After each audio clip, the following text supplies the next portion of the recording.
My name is Leah, and this year I turned 36. On a hot summer day, with the sound of cicadas in the air, I was called to the president's office. President, what is it?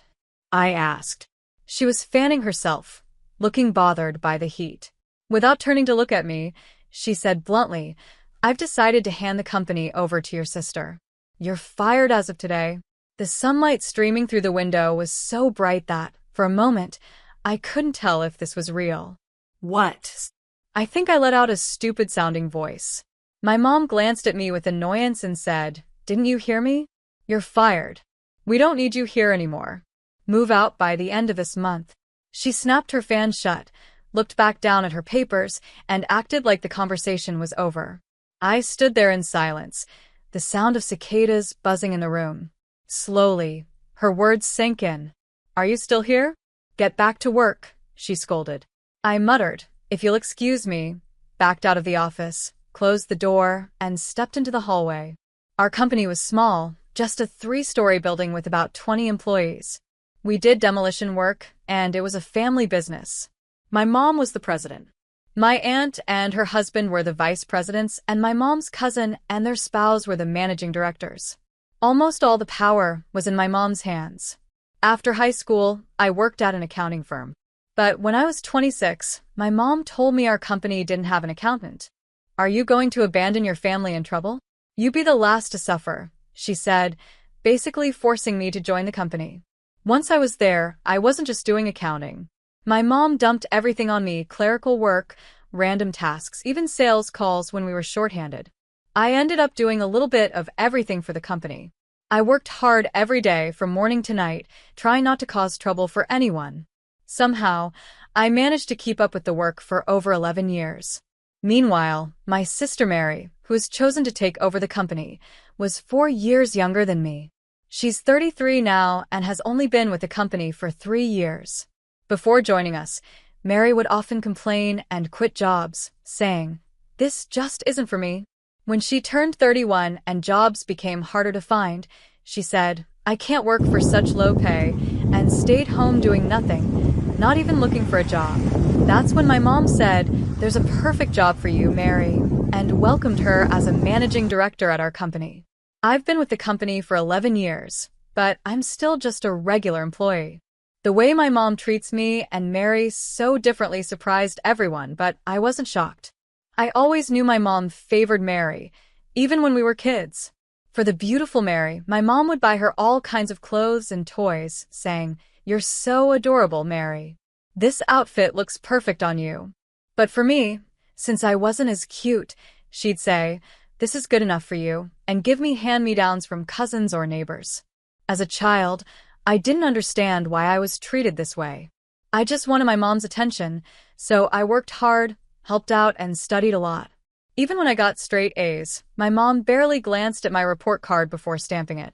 I even thought about getting plastic surgery, thinking if being beautiful is the only way to be loved, maybe I should change myself. When I was in high school, my aunt explained why my mom treated me this way. I had been told my father passed away, but the truth was he ran off with a woman from the company the year Mary was born. This woman was older than my mom and not very pretty. In fact, my aunt said she looked a lot like me. My aunt explained, Your mom has a lot of pride. She couldn't forgive that her husband left her for a woman who looked worse and was older. It probably reminds her of her own pain. By the way, my aunt is my mom's sister, and she looks like me, not too pretty, but not ugly either. She wasn't very kind to me either, but she was good at her job and got by using her charm. After my father left, my mom took over the company when she was 33, after my grandfather passed away. She used her beauty to bring in clients and grow the business. The growing need for demolition also helped the company succeed. Even my aunt, her husband, and other relatives respected my mom for her hard work. Lately, with the rising costs of waste disposal and transportation, it's been hard to balance the demolition fees with our actual expenses. This is a common problem in the industry, and our company's performance has been getting worse. Honestly, making payroll each month has been a struggle. When Mary started working at the company, I worried about how we would pay her salary. Then my mom said, I'll cut your salary to pay for hers. Since we're family, it's only natural.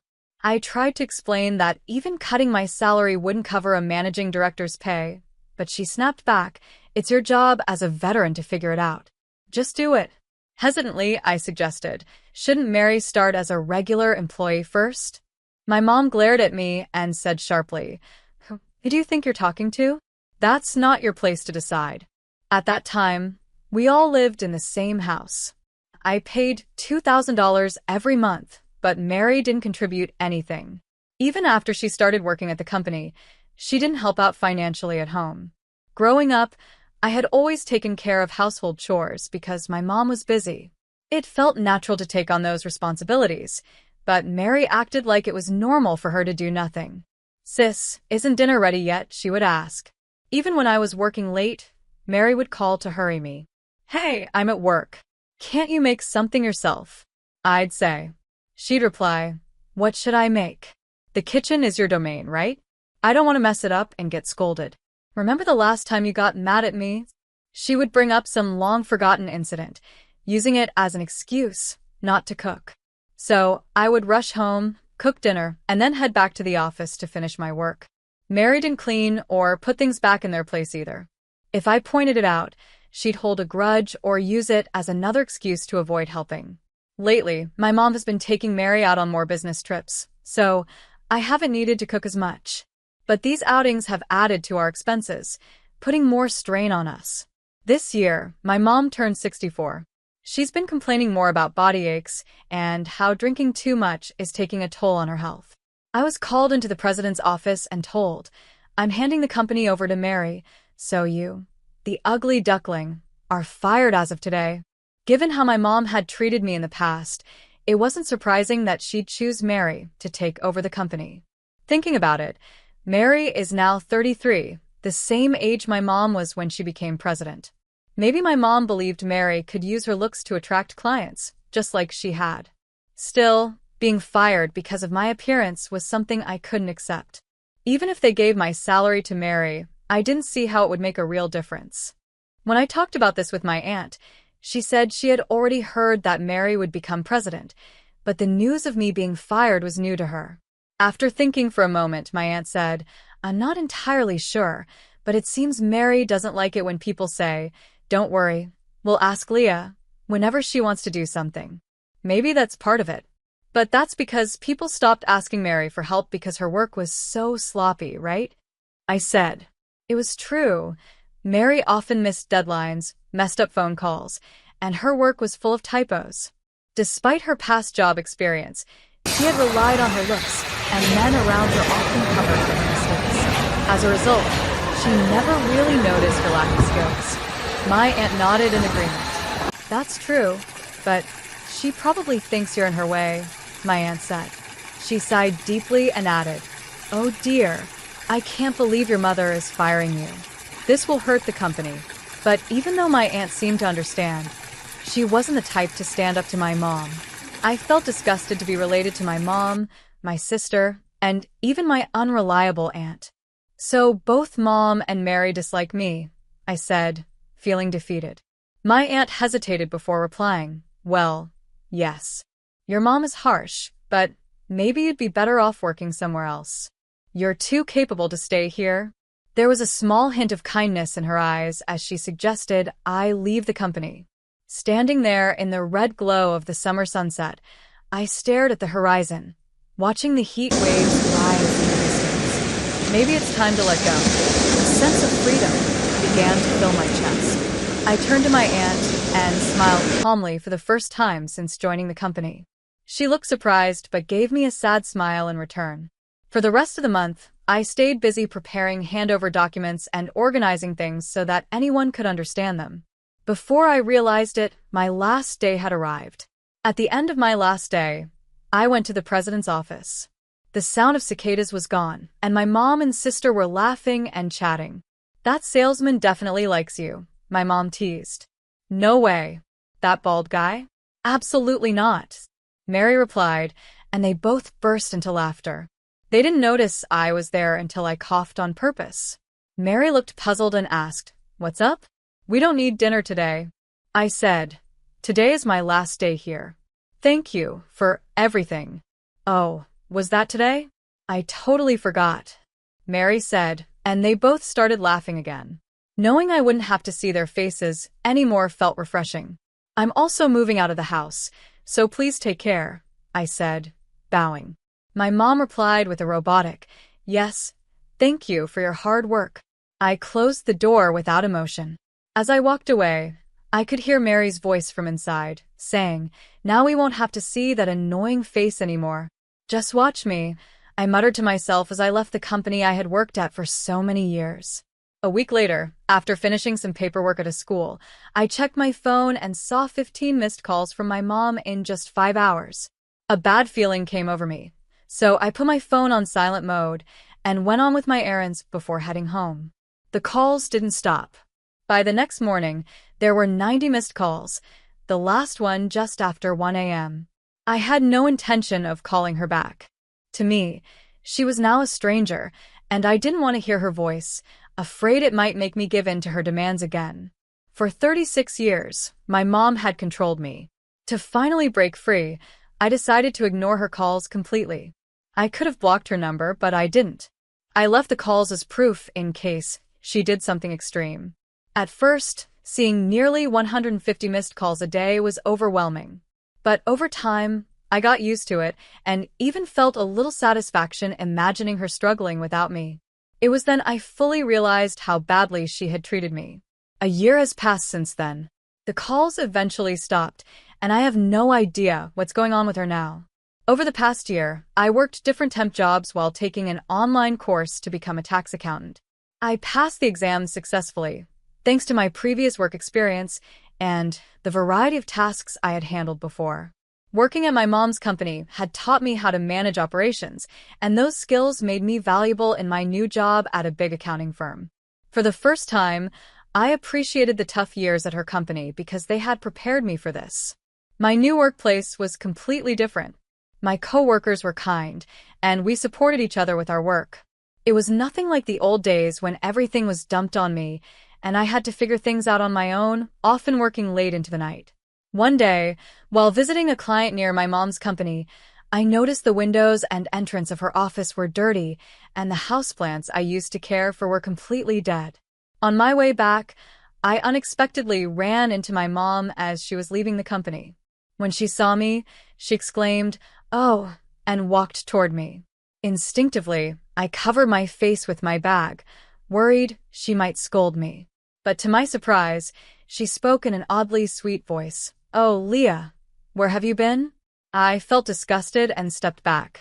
"Do you know how many times I called you? Did you change your phone?" she asked.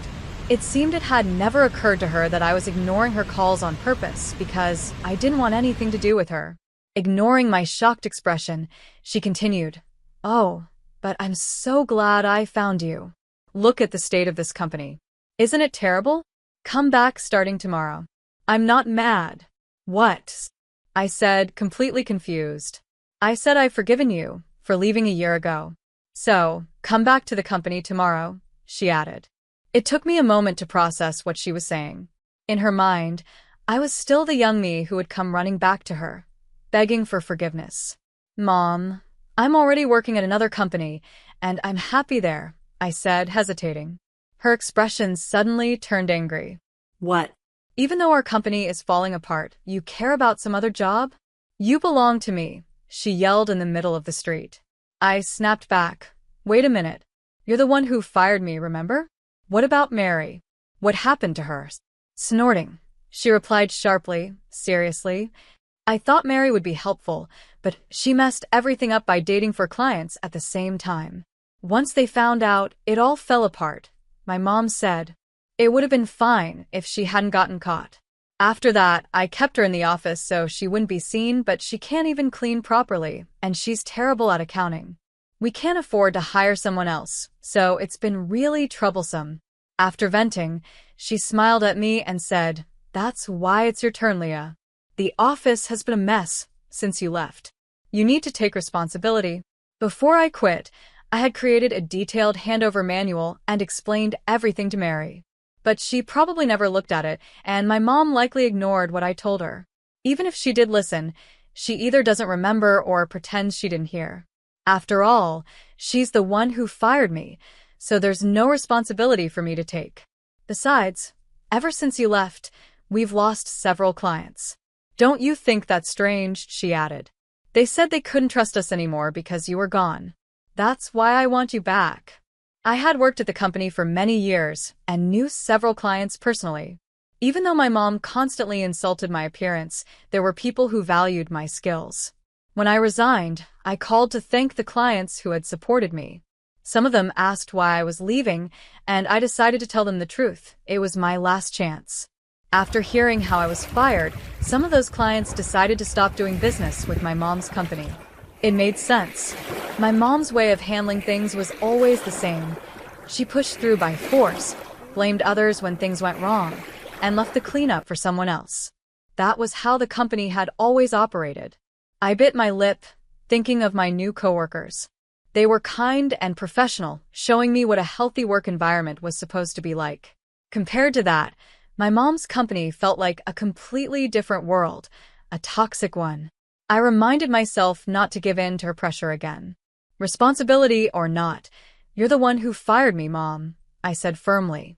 Sensing the change in my tone, my mom looked briefly surprised. I continued, and wasn't the reason you fired me because you thought I was unattractive? I knew it. Our argument had drawn a crowd, and people were clearly curious about what was happening.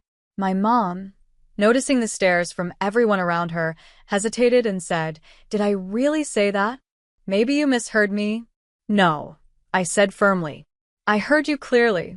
You said you were handing over the company to my beautiful sister and firing the ugly one. I can't understand how you could say that. I've worked hard for 11 years, but you decide to give the company to Mary, who's only been here for 4 years and barely does her job." As I spoke, murmurs spread through the crowd. Really? Did her own mother say that? That's insane. Are they really related? Some people even started recording, but I was too angry to care. My mom's face turned pale as the crowd's judgmental glances made her sweat. "Leah, you've misunderstood. Let's discuss this inside," she said nervously. Misunderstood? What's there to misunderstand? If you didn't say it, why not deny it clearly right now? I replied. She stayed silent, and the crowd started whispering again. Ah, she's quiet. Then it must be true.